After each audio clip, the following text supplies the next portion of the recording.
But let's move into the next idea, which is like, what if I want to play around with this using an app I've already developed?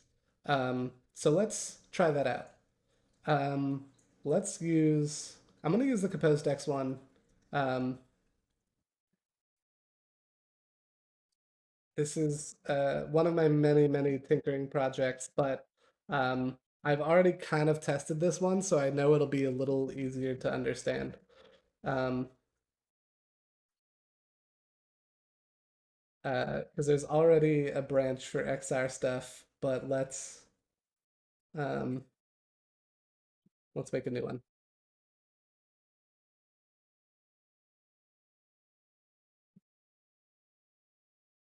So let's look at making our own thing. So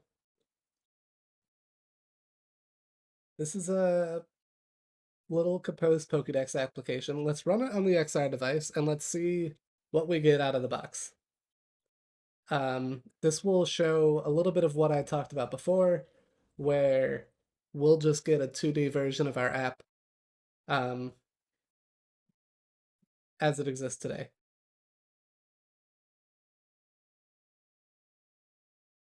As I wait for Gradle to catch up on this. Nice. So there we go. We can see our Pokemon list. Um,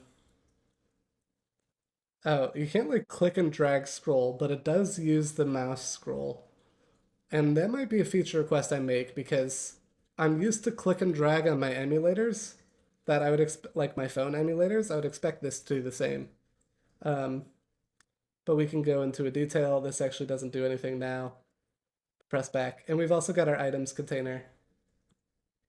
Again, yeah, the scroll's a little different, um, but you can see this looks just like a tablet app. So let's add some XR fun to it. So let's go to develop with the Jetpack XR SDK, Jetpack Compose for XR. This is what I want. Sorry. Um, yeah, this is much more details. Where's the dependencies? I just want the dependencies. Set up your development environment.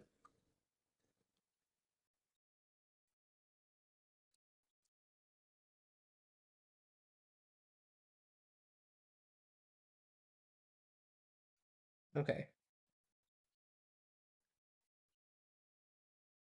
Do I just Google it? So I'm not finding.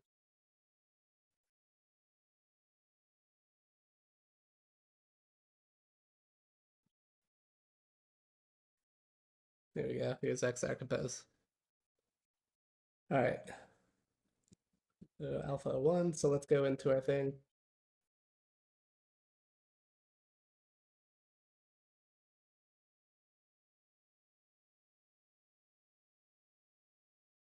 And we'll just add this one.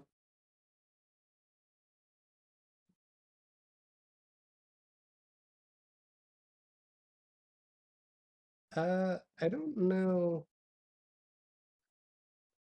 if I need the material one or not. Let's actually look at material design for XR. Material design provides components and layouts that adapt for XR using the existing material free library.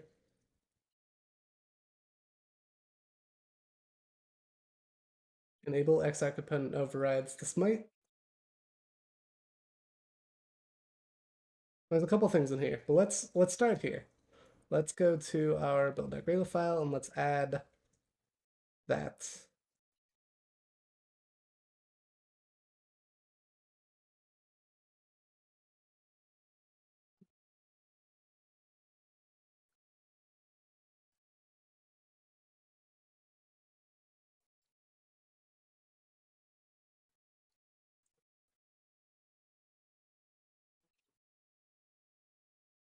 Um, and I think so if we go to our main activity, so let's see if I can put it in here.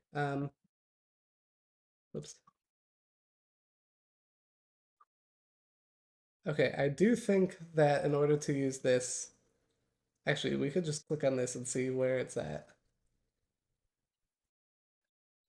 This is in XR Compose Material 3.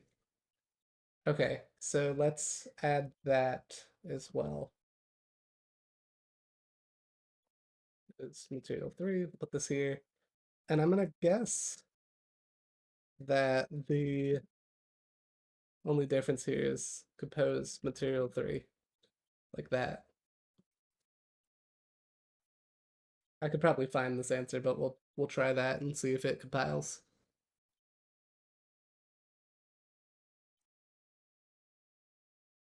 So here we can do enable.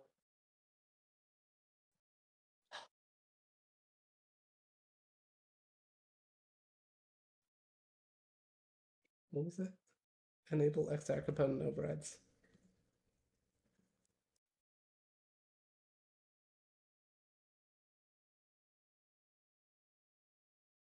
Okay, where do we get this? I looked at this before and I can't remember.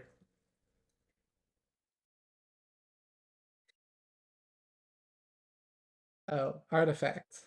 I like to put this here. Android.xr.compose.material3. I see. So it is a different artifact setup.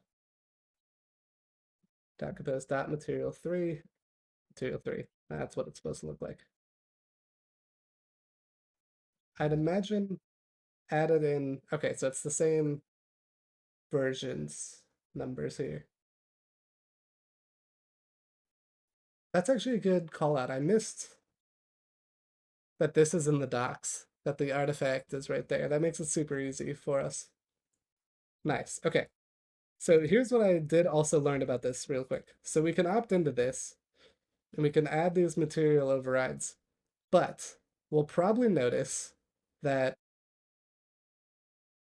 by default, nothing is going to change. Spoiler alert.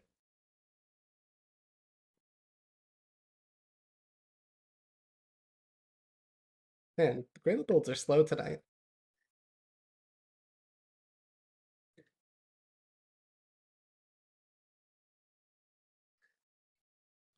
I mean, I guess I did just add a couple new dependencies, but still.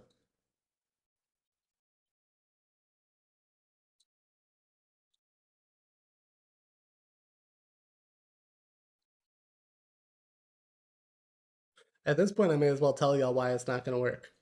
But one of the important things that I do think is mentioned in the docs, so let me pause this.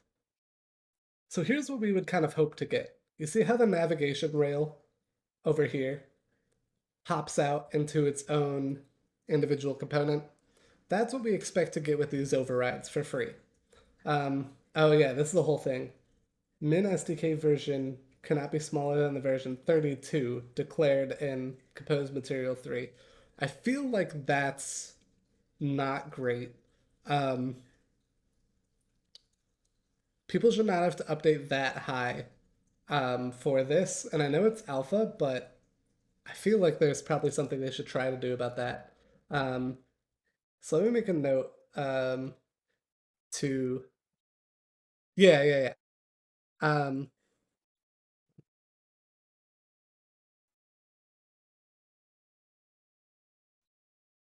okay, as long as it's aware of, because I figured like it happens. It's also in alpha.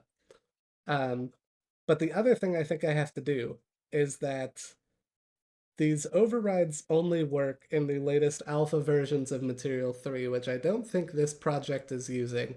So I'm not going to get my solution out of the box, but there's a really cool thing we could do to test this. I just want to make sure this builds and runs before I change another version number. That's why I'm sitting here waiting on these Gradle builds.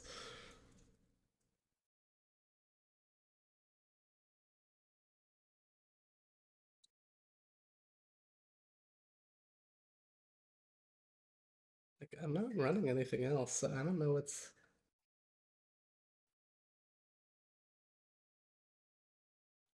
Like, computers know when you're trying to do something live and they learn to hate you.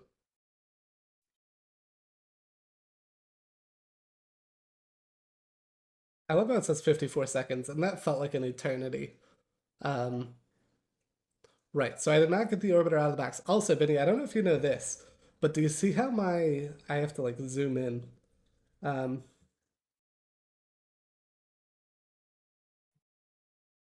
but my primary text color is broken. And I'm pretty sure this is a another Material 3 bug. Um, it just rebooted 2 to 3 times. Oof. I had one restart earlier. Um, but I think this is, well, actually, I haven't even updated Material 3. Yeah, I'm just using the Compose one. Anyways, the theming is broken. I can also make a note to follow up on that as well.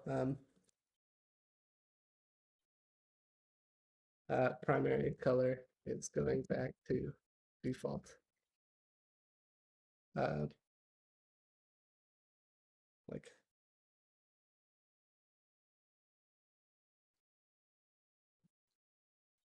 how do I do this? Okay. Yeah, I don't know what it's supposed to be, but the navigation rail item color, like the selected item color. Okay. Yeah, I can report that. Um, but as I mentioned, we didn't get the orbiters out of the box. Oh, there were actually a couple reasons that might be. Um, I forgot when I learned this in trial and error. So one, orbiters only work when spatial UI is enabled. Now we're not currently in full screen mode, so we should enter full screen mode, which we could kind of do.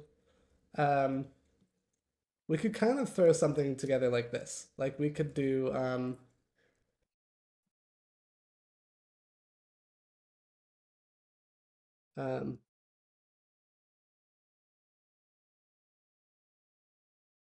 Wait, why are you yelling at me? Can I not?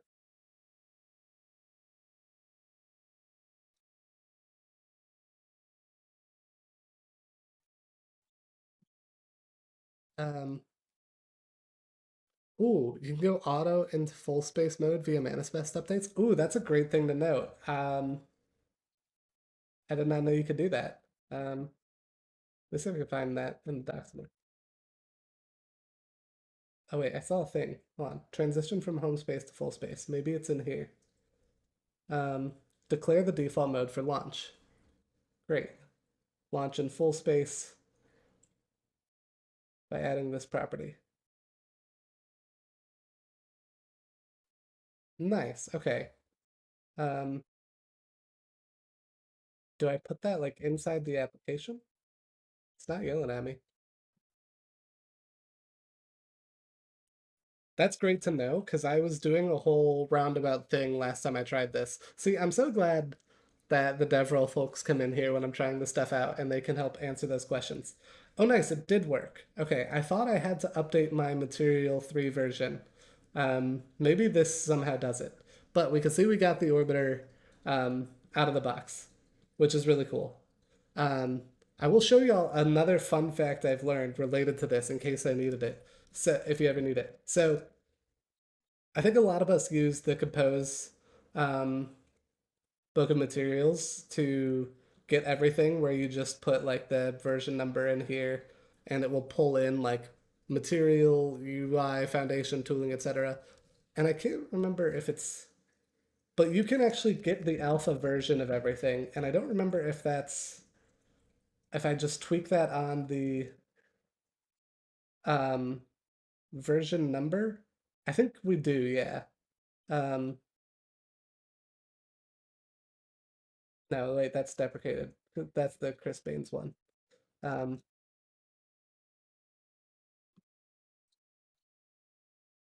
oh, I literally put it on the artifact.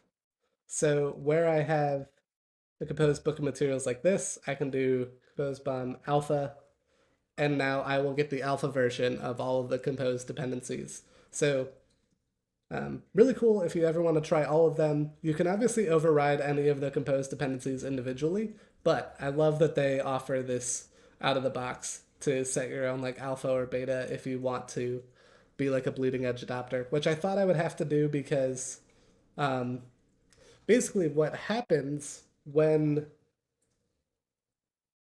you add these overrides, I looked into the source code a little bit, but it basically sets some special um, local content provider flags, and it basically will then say, hey, if this flag is enabled, render an orbiter instead of um,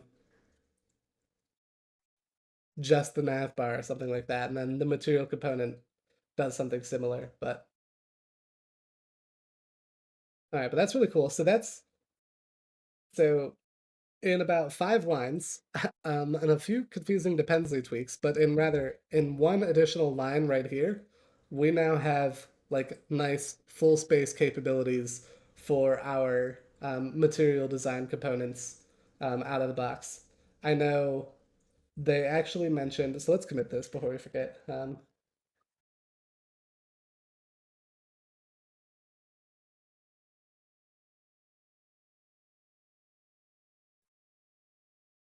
There was in the examples here, they also show this two pane layout, which says that adaptive layouts are also enhanced with spatial UI behaviors. So an example of an adaptive layout is like the list detail pane, um, which I'm not using in this project, but we could try to add it really quick just to see um, what it looks like. I think that would be fun. Um,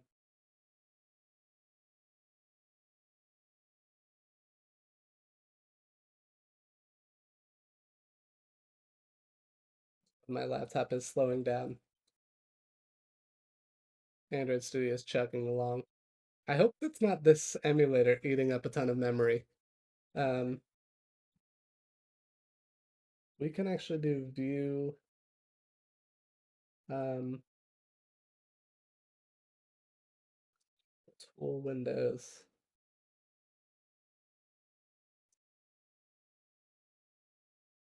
Ah, where is it?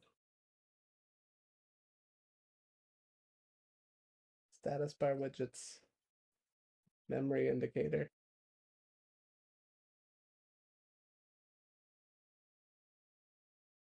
Oof.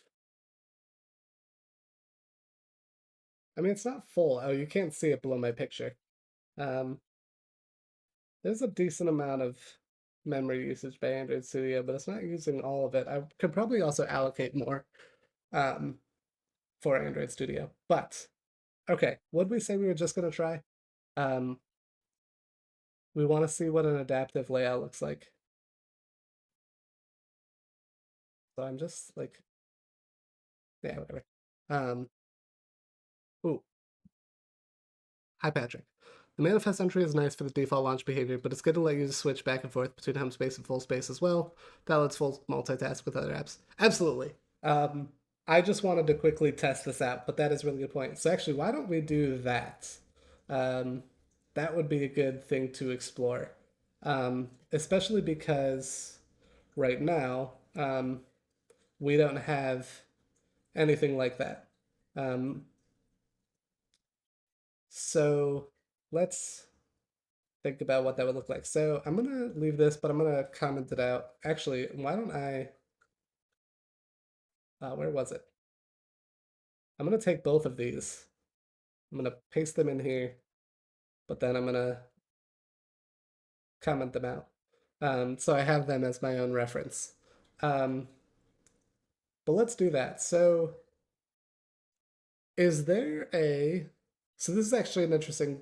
I believe what was discussed last time is there's no opinionated decision on what that transition from home space to full space mode looks like.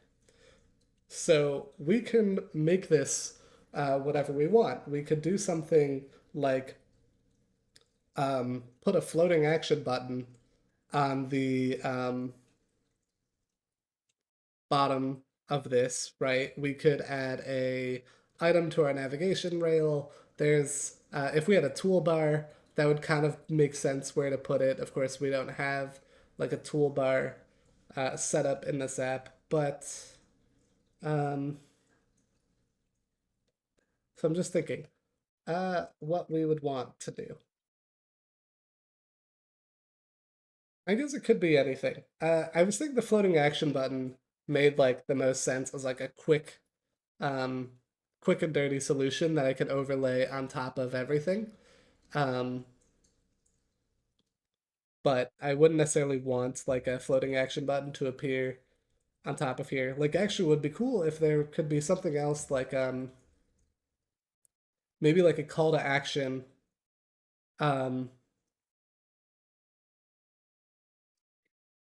are we using a scaffold? If I was using a scaffold, it could be like a we could have like a call to action button or something. Let's just go with the let's make a floating action button. Um so because it'll be the easiest thing. Um and we could even make it fancy if we don't want to cover content where like when you scroll the floating action button like comes and goes. So let's add it real quick. So let's go to main activity, home navigation container. This is a navigation suite scaffold, which has another scaffold inside of it. Um, with our nav host. Now this is just like a box thing, right? It's not a box, it's a surface. Um, okay, so let's tweak that. Let's throw this inside a box.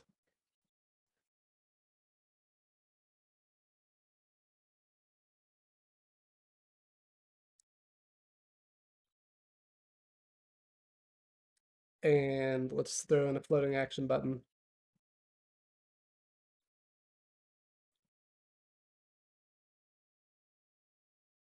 On click will handle in a second. And let's pick our. Do we want to use text or icons? I guess we could use icons. We'll have a lot to do here. Let's put this in its own thing, and we'll do spatial node switch fab. This is the only real guidance around full space to home space. Add clear visual cues to let users quickly switch between full space and home space. For example, you can use collapse content and expand content icons for buttons to trigger transitions. So that's actually what I was about to do, is do like a little expand collapse button icon um, as like a floating action button. So a couple things here. So similar to the sample, this only matters if we have a session and in the sample they also checked if the activity was a component activity. Um, which like in our case should always be true. But so we could just say if local session dot current equal null.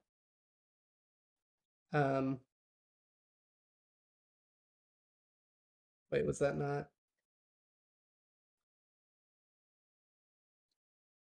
how it did it? Sorry, let me open the sample as a reference. Whoops, not that one.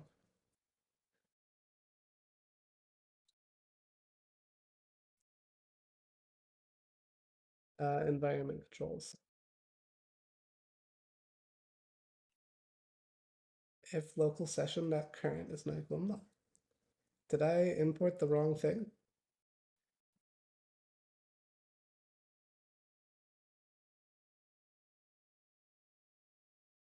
Missing dependency class and expression type. They don't have like a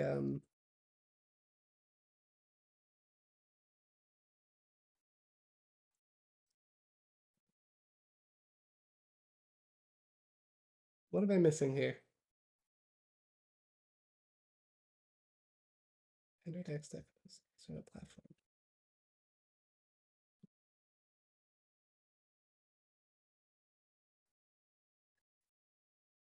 Oh, cannot access class androidx.xr.scenecore.session. I've not imported the scenecore dependency, and maybe that's why. Um, it's a good call out. I guess seems like a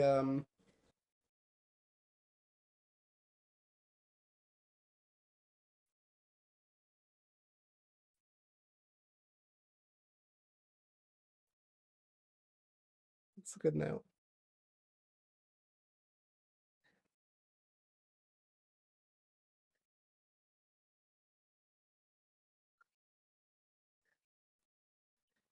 I'll make a note of this. Um, yeah, no problem.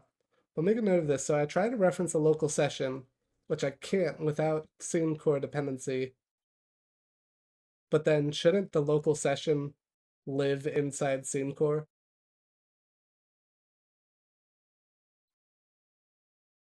Because it's not obvious that like, I mean, you could argue that I didn't RTFM, um,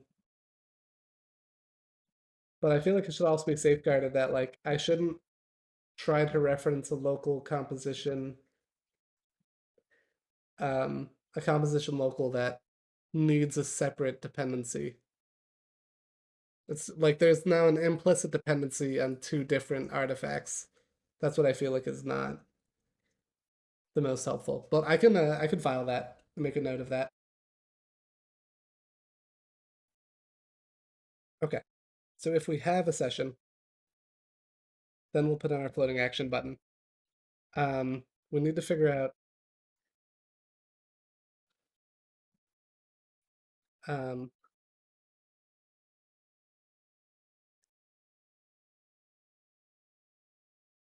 um no, what is it? Um Local spatial capabilities.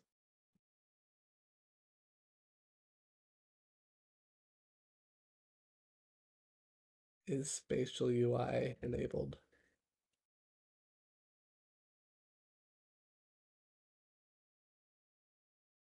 So what else do we have in here? If we don't want that, we use the XR session. Oh, nice. They use. I like this idea. Check not null. Wait, does that throw? Okay, I don't want it to throw. Um, but I can do something like local session dot current or return. So now I can just say I know I have a session here. Um, so on click. So if has spatial UI, we're going to do xr session dot request home space mode, else xr session dot request full space mode. Um, this should not be an icon button, and this should just be an icon.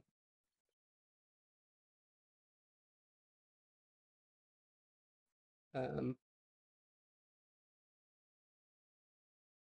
so if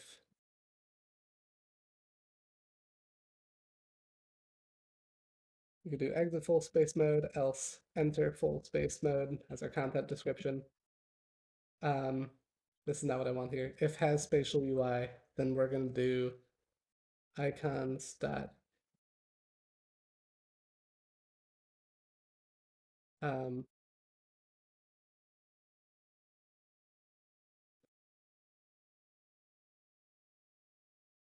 there's no collapse. That's minimized. It's not necessarily what I want.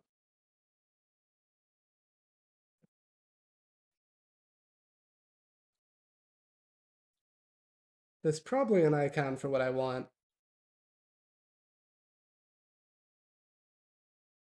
Um, is there an expand?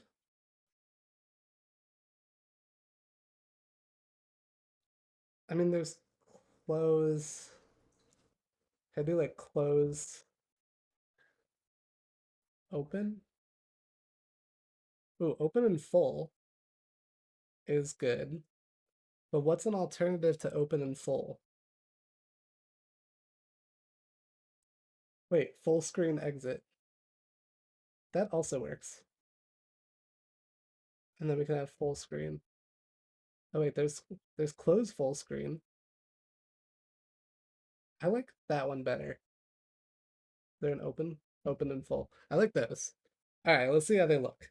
Um, but we do want to give this a modifier that we put on our fab because here inside our box, um, one sec.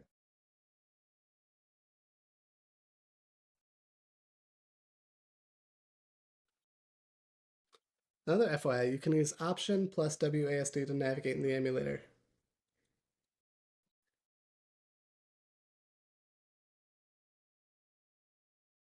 Oh, that's cool. Is there do you have another one for this drag mouse to rotate? Like, can I hold? Oh, it's Option. I could just do Option and then drag. Okay, I see. Oh, yeah, okay. Now it's all coming together.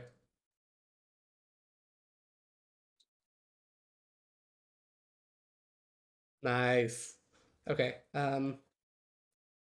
let's run this and let's see if we get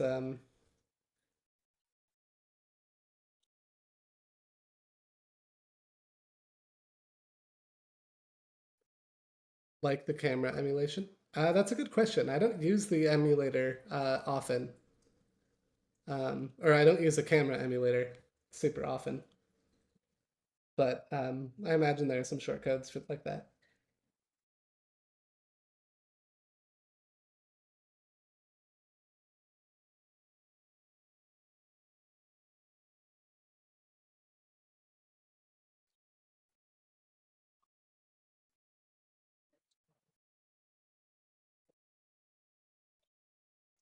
I'm telling you, things are slow. This is giving me a warning. That's something else. Um,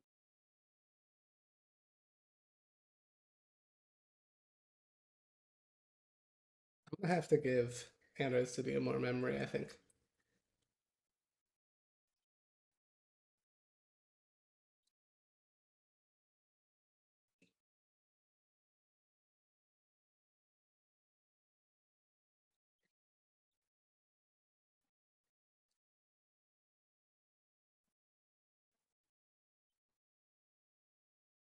Oh, okay. Well, couple things. Ooh, that's actually, hold on. Am I crazy?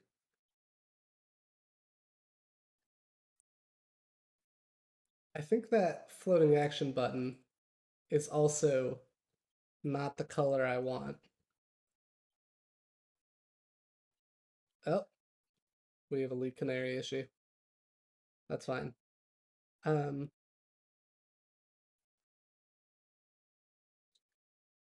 okay, but it works. But I think that color is wrong. But I'm also not 100% sure what my theme is. Baby Duty, no problem at all. We were just tweaking up a couple things here. We're gonna add some padding to this. Um, and I think our icon's wrong. So if it has spatial UI, we want close full screen. Otherwise, we want open and full. Especially exit full space, enter full space. Okay, but now we have a floating action button to toggle our two modes.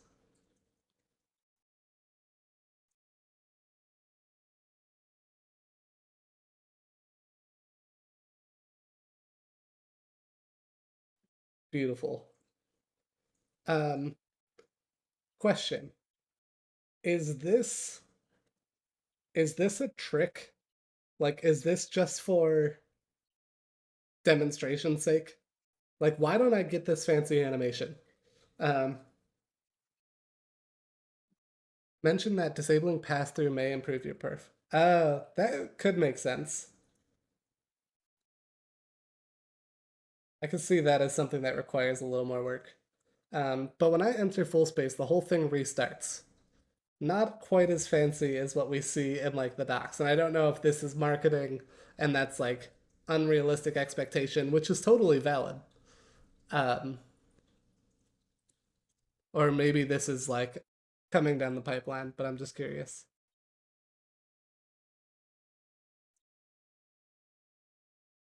animation is still in flight. Totally makes sense. What is support pane layout?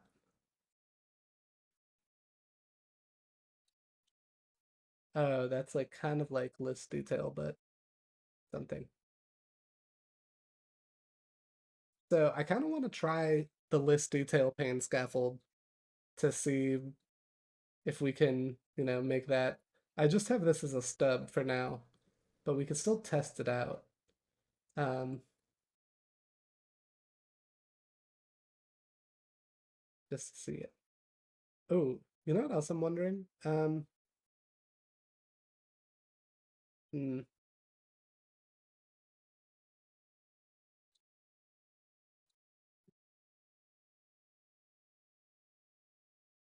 sorry, I'm just thinking to myself. So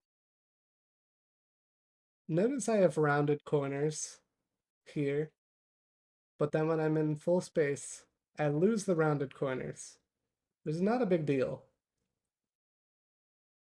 but it's like kind of noticeable. Um, it's only noticeable that I'm paying attention to it. I think this floating action button is the correct color, but I think I still think that next thing. Yeah, okay. That color is definitely an out of the box color though, so I will make a note of that. Um, yeah, but that's pretty cool though. And then we can also test to make sure we're not going crazy, or test our little if statement. If I put this on a device, we should not have our floating action button. Oops, move to, and we do not, which is great. Um, so that worked. Nice. Okay, let's commit this really quick. What do we do? Adding fab to switch modes. Hell yeah. So I'm gonna push this and we can look at a pull request of this really quick. But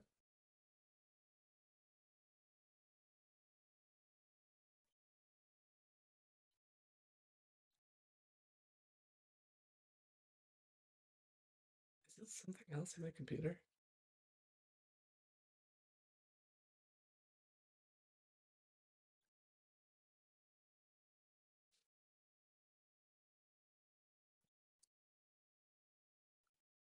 I don't know the answer to that. I do see this memory usage going down. I wonder if I can also just like restart. Let's close this for a minute, and see if that like helps drop down this memory usage.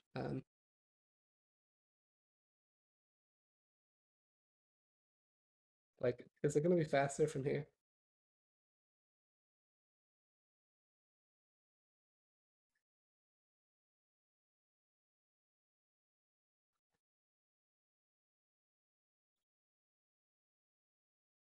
That's a little more normal. Yeah.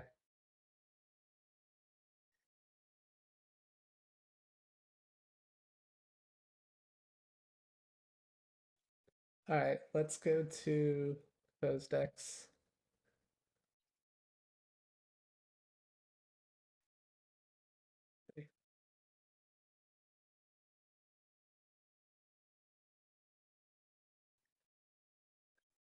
If shields fab to switch between. I did find, by the way, for this project, I don't know if we'll get to it today, but I found another project that has a couple, what is it, GLTF formats of Pokemon, which would be great to like actually do some like test with like a 3D model on this. That is something I want to check out. I'm just gonna remove this. All right, but um, so we added XR capabilities to our little sample app with under 100 lines of code to just get basic full space working and a mode switch and get the material components to adapt. Like that's really cool. I don't want to undersell that. Like most of our changes are, oh look, and here's 10 lines of commented out code. that shouldn't even be included in that total. But we added some new dependencies. We commented those out. We wrapped component overrides to get some material help out of the box. Uh, we changed this to a box so we could add our mode switch fab. Um, update our dependencies. So the min version is known that they're working on. Navigation rail is the wrong color. After stream, I'll have to go follow up with that. Um, nice. Oh, also, not obvious that we needed the scene core in order to access the local session. Um, maybe I didn't, like I said, maybe I didn't just read the documentation well, but I feel like there's an implicit dependency there that's not super easy to follow. Um, so let's look at maybe let's do that real quick. So let's see. So I don't really want to do spatial environments. Well, okay, wait.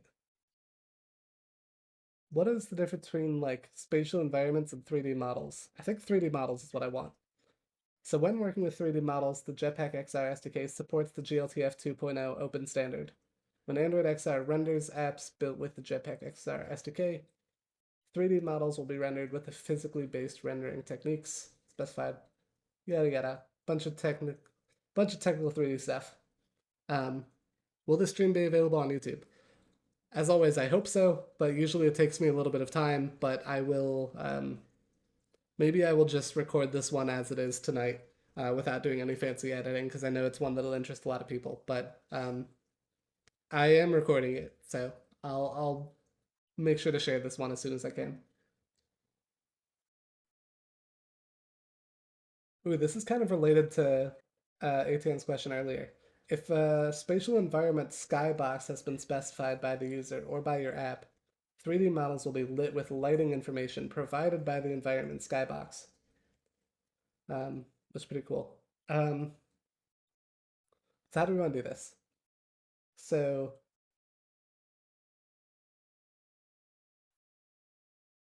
yeah. So there are two primary ways for apps built with the Jetpack XR SDK to load 3D models. Load it into the activity space as described in the following section. Use the built-in scene viewer via an intent. What is a scene viewer? That might be something that I want.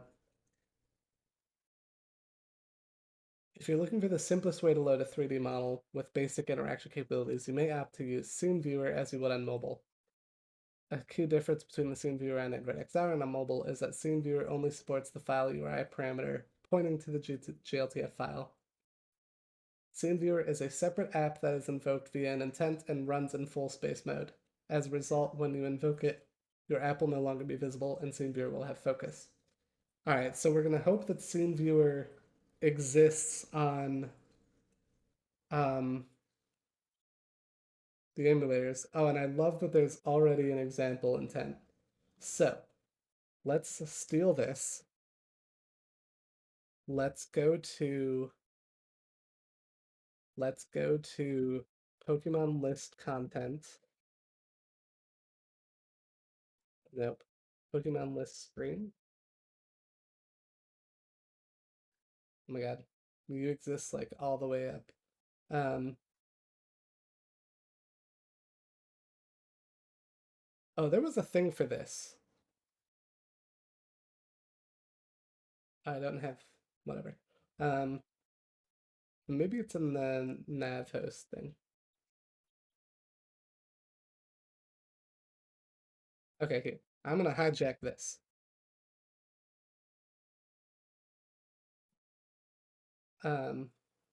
3D model URL. Let's create our intent. Parse. Um, we could do local context current. Whoops.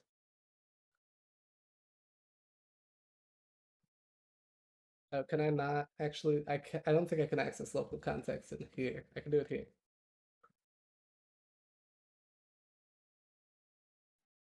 And then we could just do I want to do it on click because then it would be cool to see if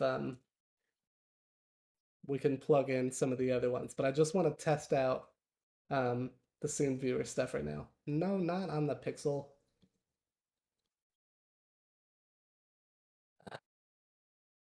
Wait, no. Android Studio. Stop messing with me.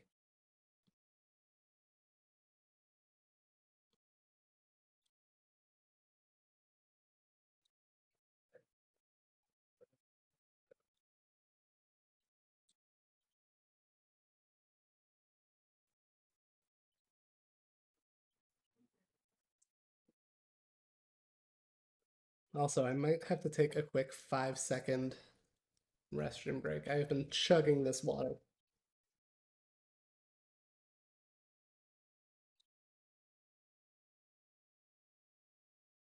Okay.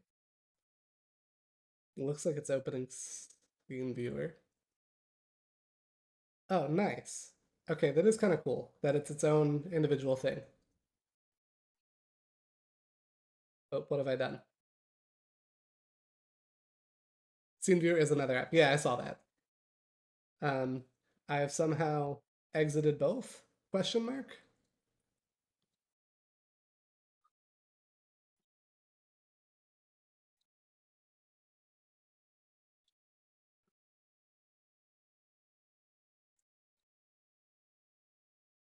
I might have had a crash that I wasn't aware of, but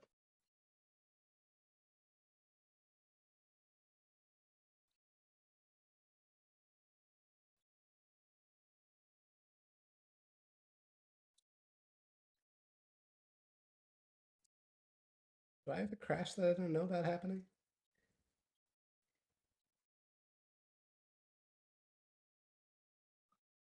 I don't think it's a crash. It showed up for a second.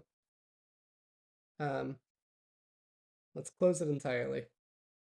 Close out, clear all. Nice. Velvet. Um,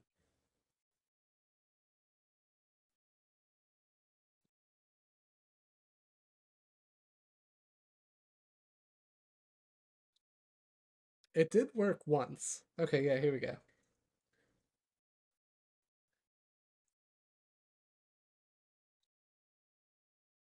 That is cool. And then if I close this, I do go back to my app. Nice. Okay, so let's do something fun. Because, like, that was cool and all. Like, I'm not going to undersell it. That was really cool and all. But let's take this, like, one step further. Um,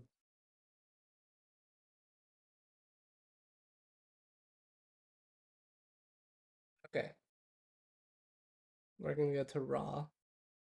And we're going to steal someone else's hard work. But we're going to do, we've got Pokemon image URL generator. Um, we're going to change this, generate image URL. But let's then also do fun generate GLTF URL, Pokemon ID string, string.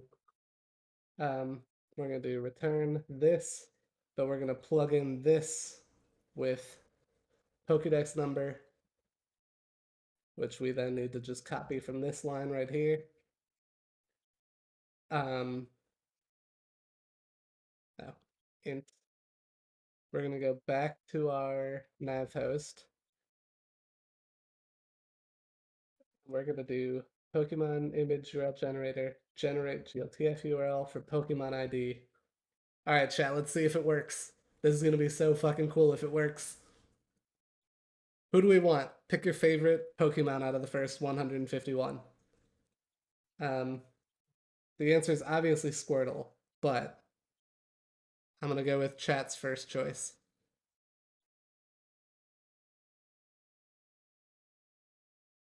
Owlet? Owlet's not an original though. I only have the originals in here. I guess we can go down to Mewtwo. Mewtwo's a badass. Failed to load 3D model. Hold on. Is it because it's not actually in here? I know it's there. Alright, hold on.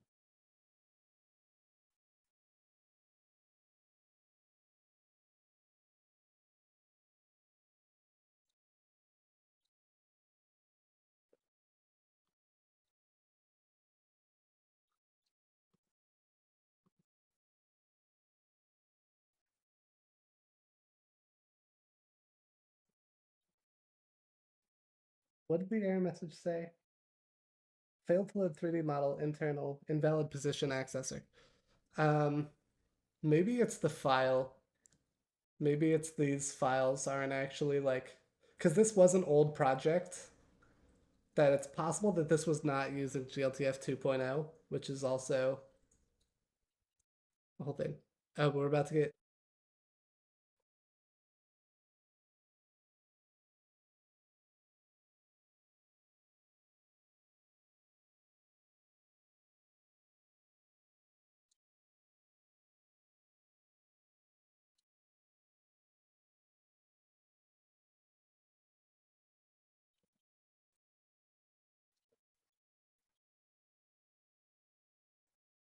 When did GLTF 2.0 come out? 3 years ago. So it is entirely possible that the stuff I Googled is not a GLTF 2.0 file, and that might be why it's not able to read it properly. So let's see if we can find someone who has done. Like, I could try the Samsung one, but I'm not 100% sure that's going to work well. They've also got there by name, but we could try the link just to see if it would work.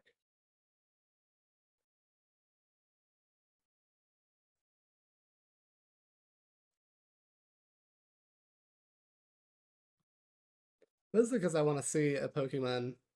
Interesting. Might also be a GLTF first GLB thing. I could send you the link that I used if you want to investigate, but using a oh my god, using a 5-year-old GitHub project would not blame me if that was part of the reason why it did not work. But there he is.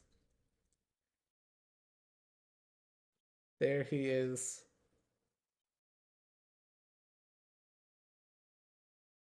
Look at him.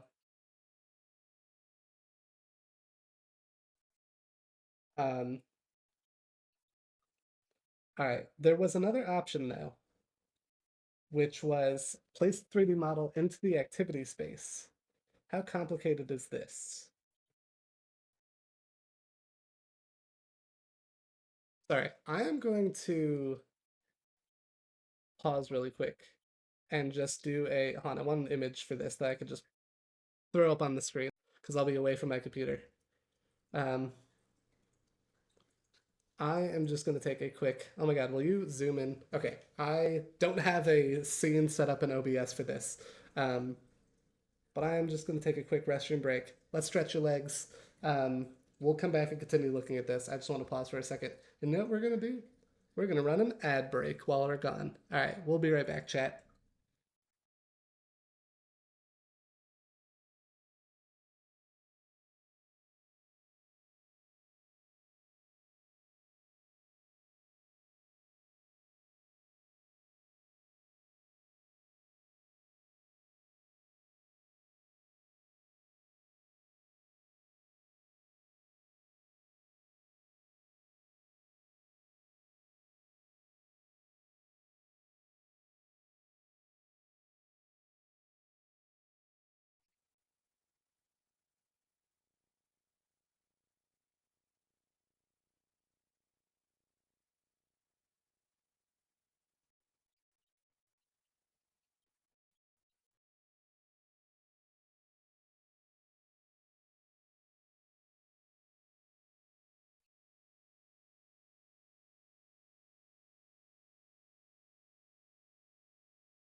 All right, I am back.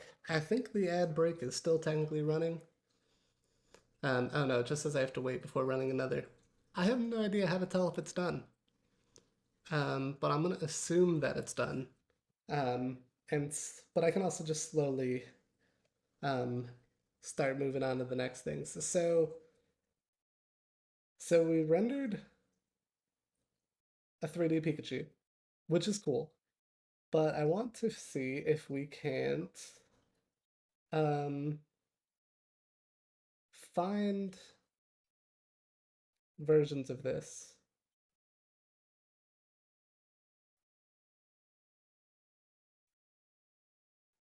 I would expect that it's possible that there's not a lot of free stuff out there,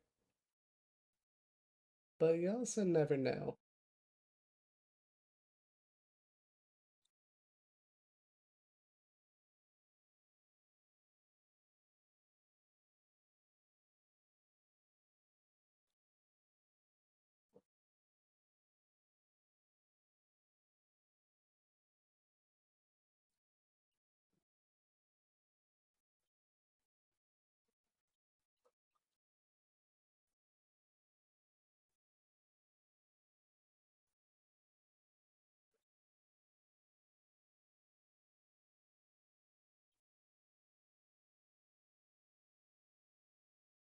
No, so I'm guessing these files are just not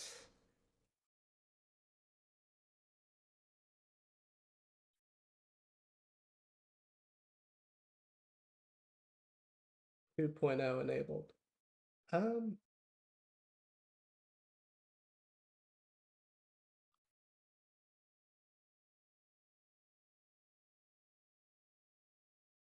yeah, that's what I would have to guess. All right, we might not have. I know this still works though, because I tested it out.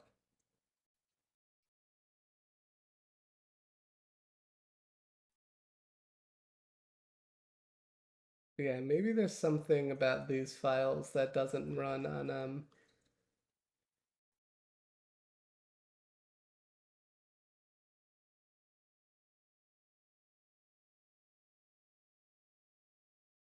GLTX. Oh, we could test it out. Okay, we could test it out.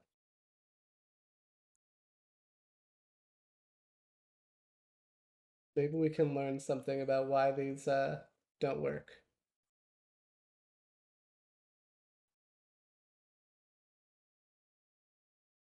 This asset contains errors. Oh, it just doesn't tell me what. Okay, but at least that makes me feel better that it's not a scene viewer error of any kind. Um, it's definitely an old GLTF asset. Um, so that's fine though.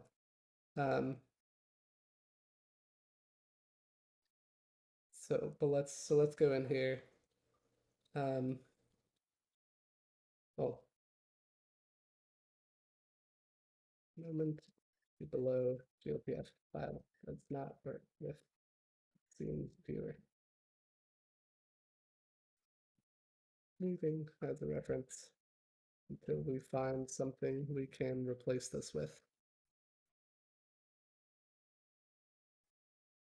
Um, I also might.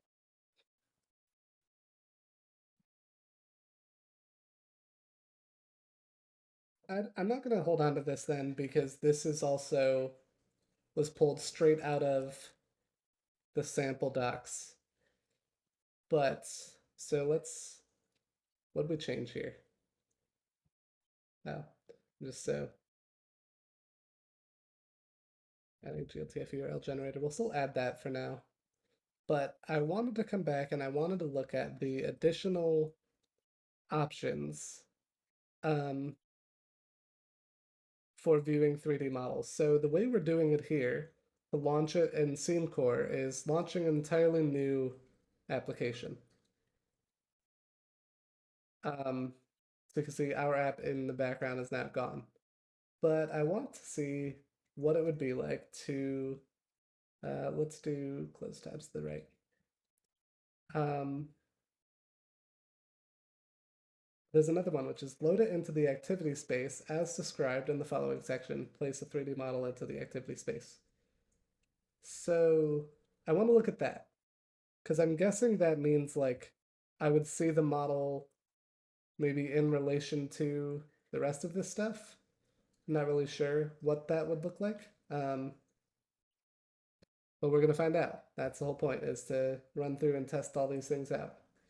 Um, let's look at it. So once you have a GLTF file, the next step is to add it to the assets directory in Android Studio. We recommend creating a models directory to better organize your asset types. To load the GLTF model, call. So can I not do this remotely?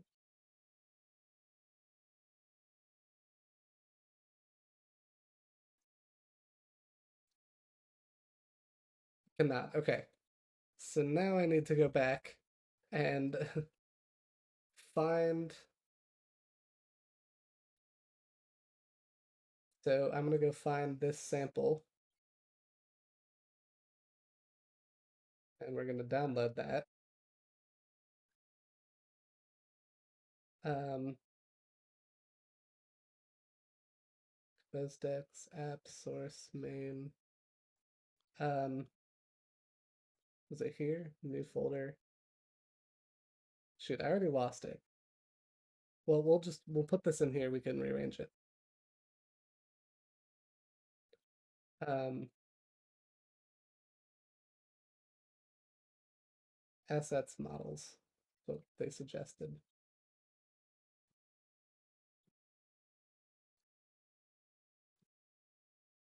Right now it needs to be locals. Totally fine.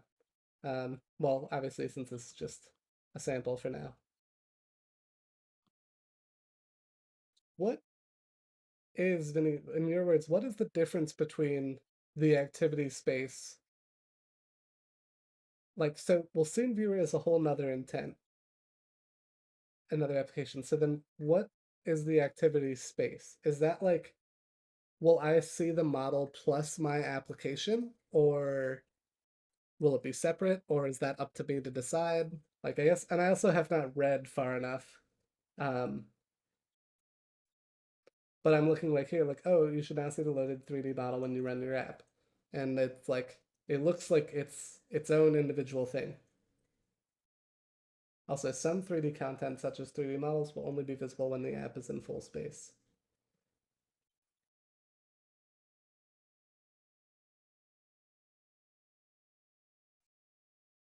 Um, oh, I'm just that's right. To load the GLTF model, call create GLTF resource async. At this point, the model is loaded into memory but not being rendered yet. If you have many 3D models to load or your model is large, it's a good idea to load them asynchronously ahead of time. This way, users don't have to wait for your models to be loaded into memory. Um, Activity space is what we call the 3D space, which your app has access to. All your panels, 3D models, etc., are all in this 3D coordinate system. Gotcha. So I could see, I would expect to see my app's panels in addition to the 3D models. And it's probably up to me to figure out how those things exist in relation to each other, but they would all exist at the same time.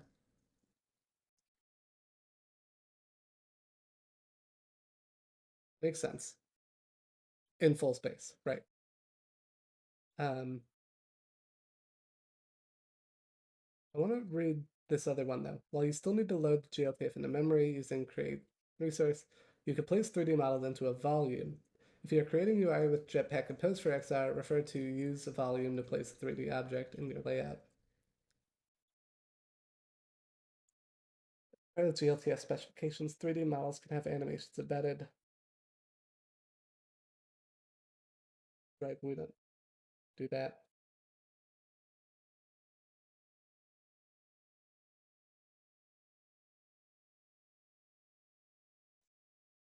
I see. If I want it inside my layout, I'll need to use a subspace composable called a volume.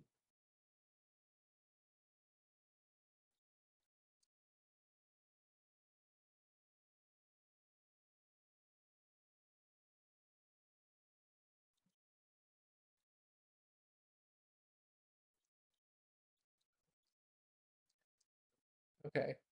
A volume is probably what I do want. All right, this is going to take a little bit of time for me to understand all of this. So let's do it one step at a time. Um, we need to load the resource. So where do we want to do this?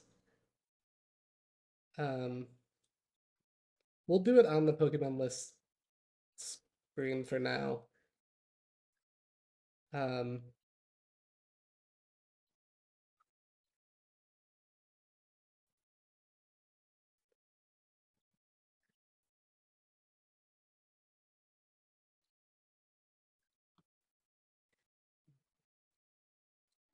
you got me. Oh, because you're. Wait.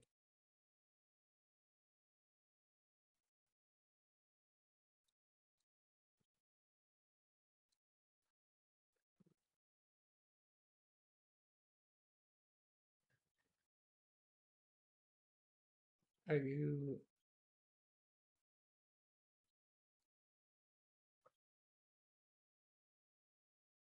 Cannot access listenable future. Check your module class path for missing or conflicting dependencies.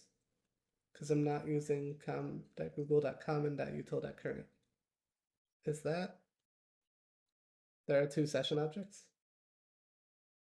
Oh my god, is that the problem I was running into earlier?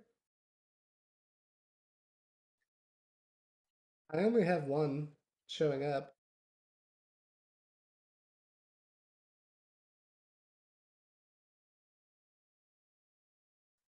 I can see the thing, it's just saying I don't have access to this listable feature. Is there maybe a transitive dependency that I need? Baby crying. No worries, no worries. Um,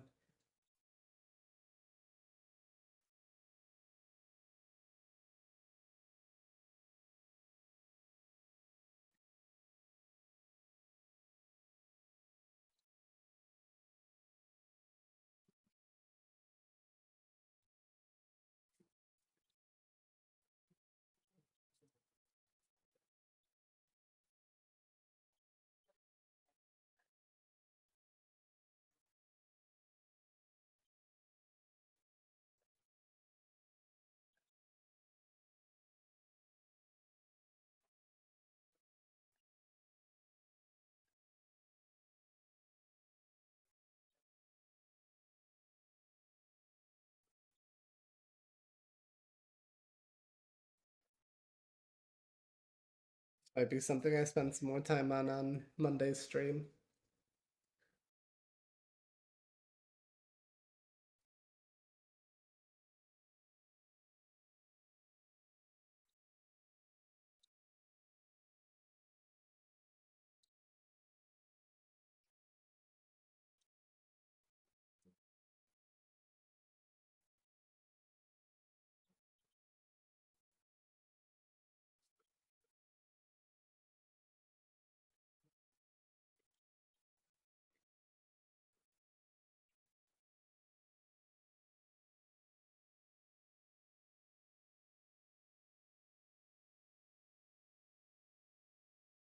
I don't want to depend. Do I need to depend on Guava? That feels like that's going to lead to a whole bunch of pain points for me. All right, we'll revisit this in Monday's stream. Um,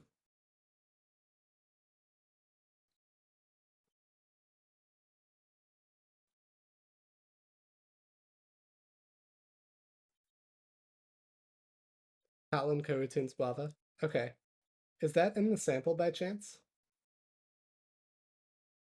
It is. Okay, I'll just pull that in really quick.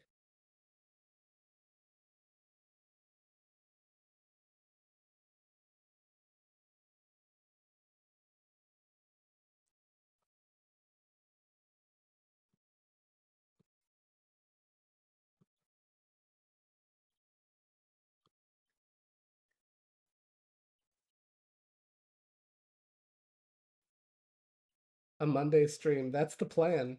Um, we're gonna look at this even more in depth with a different app of mine. At least that's the hope. Oh, it would also help if I, depended on the thing that I just added.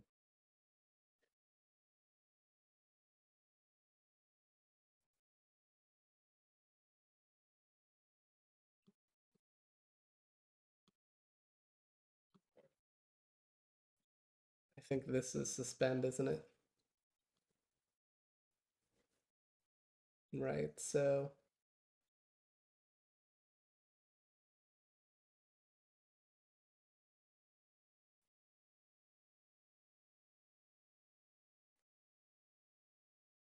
this probably doesn't belong in here, but it's fine for now.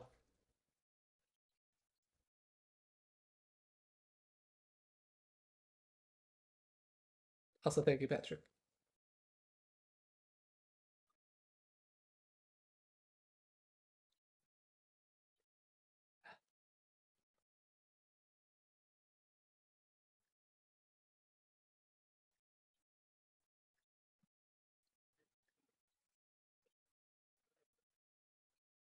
And add GLTF to the activity space, call create GLTF entity. Best practice, you should check that it has things.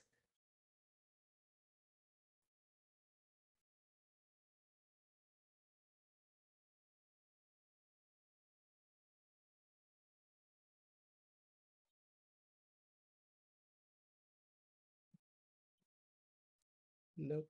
I probably want the scene core one.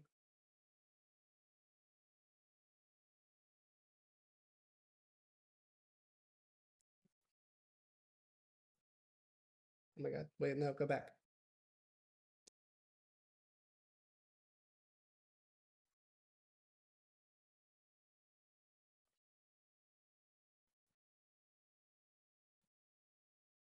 Let's pull this out.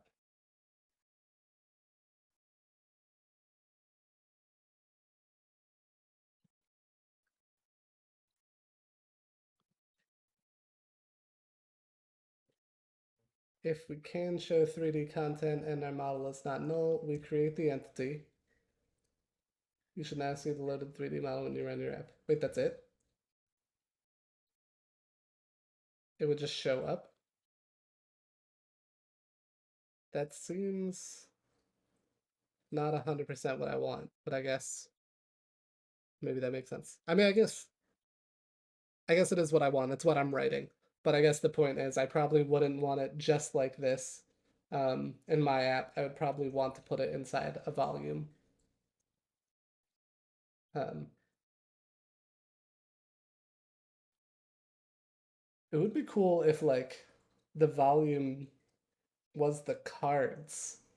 Like if I could, instead of this static 2D Bulbasaur, if it could instead be 3D, although it wouldn't really.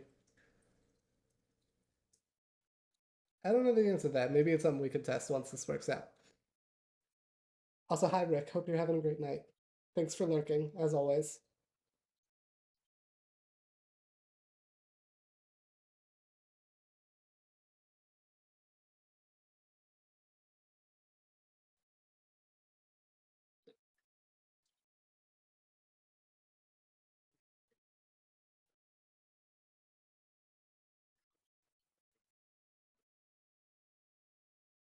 Did I crash it?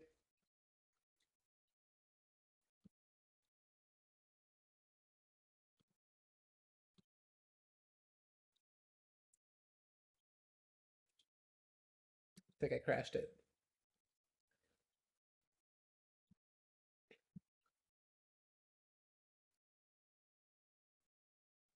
Unable to find Android asset models. Flight helmet.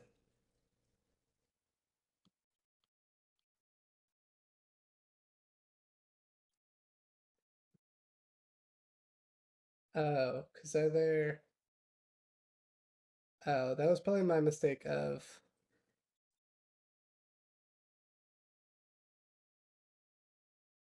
I see. It's doesn't have the other files so that are with it. Um, that makes sense. That the GLTF file references other things like that. Um, wait, so how does it work over here?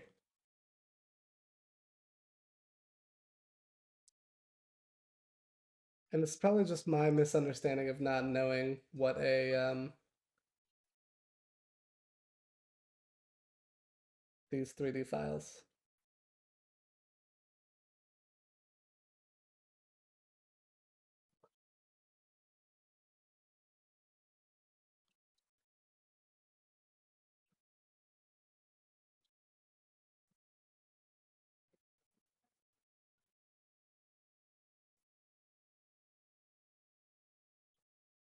that it needs to reference all these other things.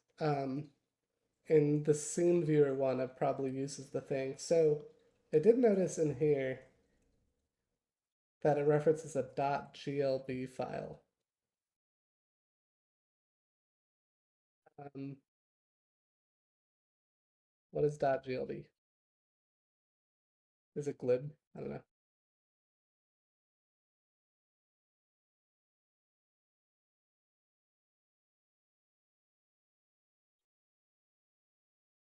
So how can I create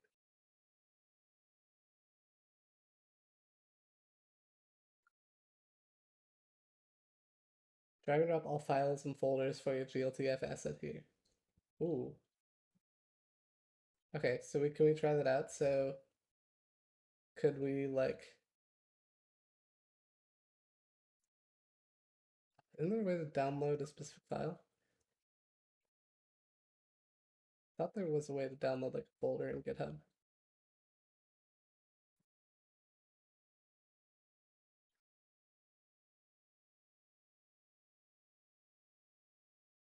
We would probably do this. Okay, that's. I wonder if we could just find like a sample GLB file.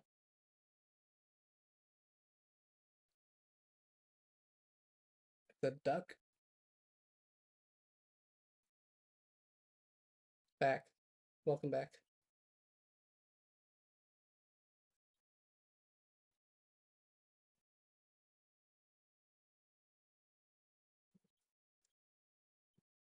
We're just trying to figure out. So close to getting this working, but we need the GLB file here. So let's not do this one instead. Um,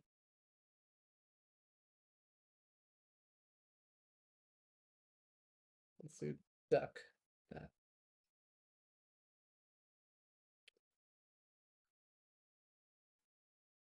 What was the session issue? I had to add a Kotlin coroutines guava dependency in order to get some type that I wanted.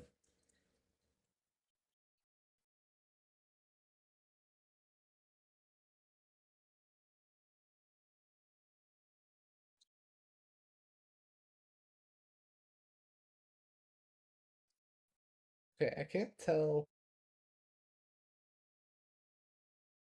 Where does it get rendered? Is it just in the back, like hiding? Oh my god!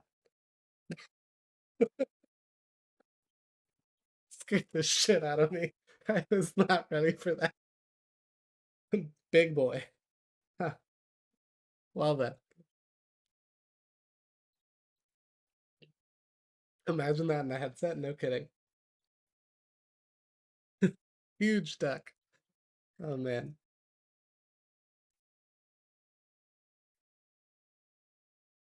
Alright, so that's kind of cool though. That shows how we can load like a local model directly in, which is sick. Now I just have to spend some time to figure out, can I get assets for things I want to play around with. Um, I have no idea how the hell people manage to create this stuff.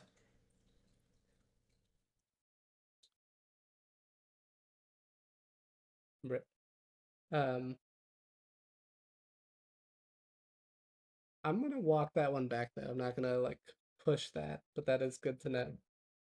Um, all right, what else do we want to look at tonight? If anything else. Um, let's revisit the pull requests that we added. We added this. I can remove that. Let's do that real quick.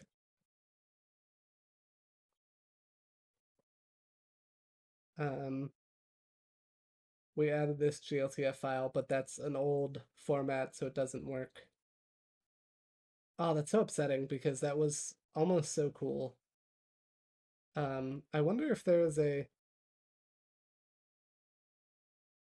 there like a converter?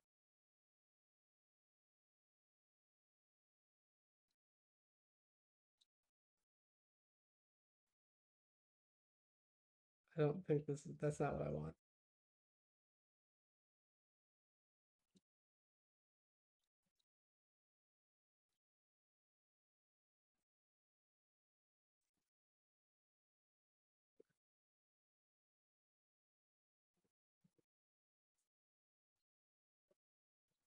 I don't know the answer to that.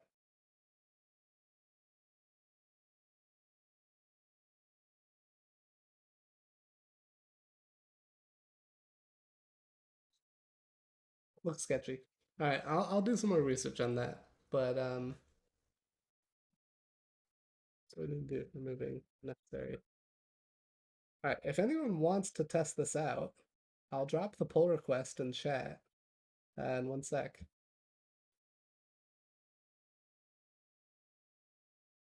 But I'll go ahead and merge this as well. So, what did we get out of all this at the end of the day? Well, the only thing we're actually merging here is, um, well, the XR support and the ability to switch between the two modes, as well as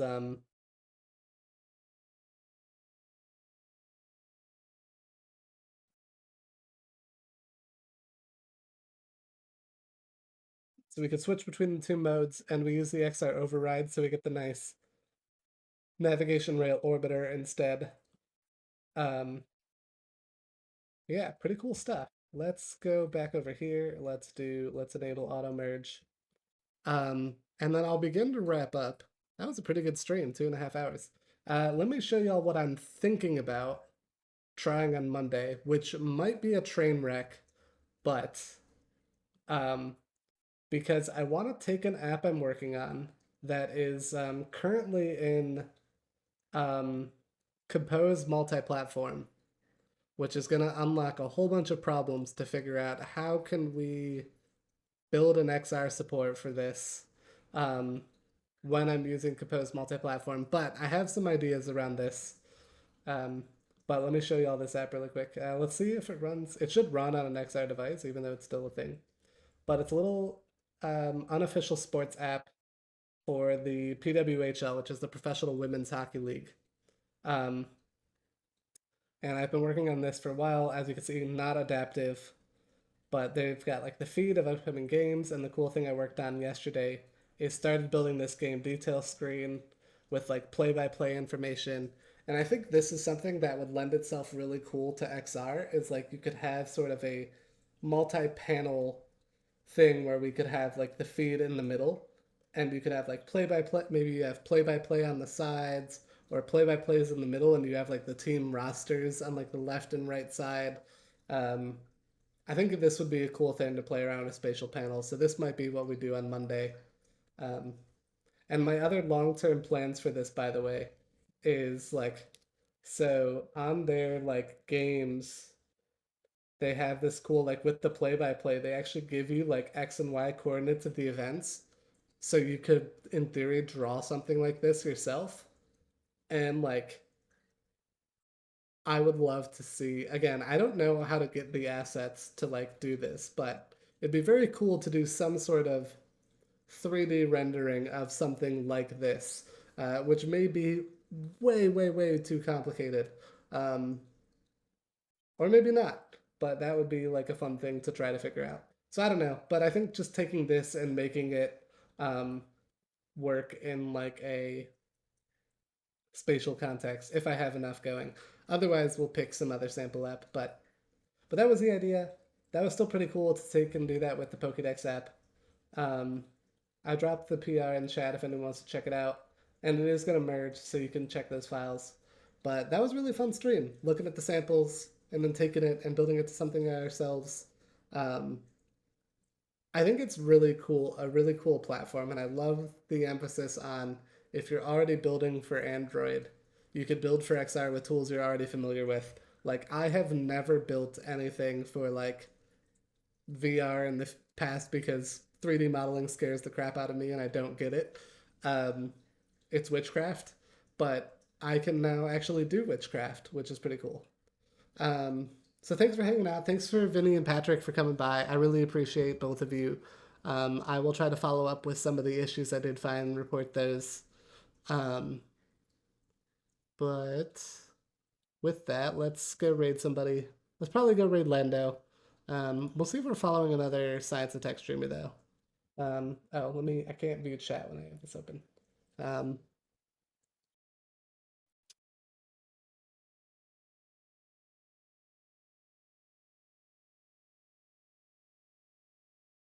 Quantum Apprentice. All right, I prefer raiding science tech streamers when I can, so we're gonna go to Quantum Apprentice, who's doing speedrunning React tutorials right now.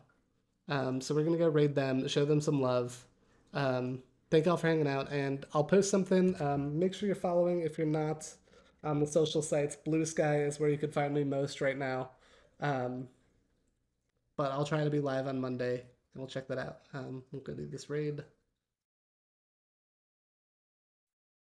and we gotta wait 5 seconds. But see y'all next week.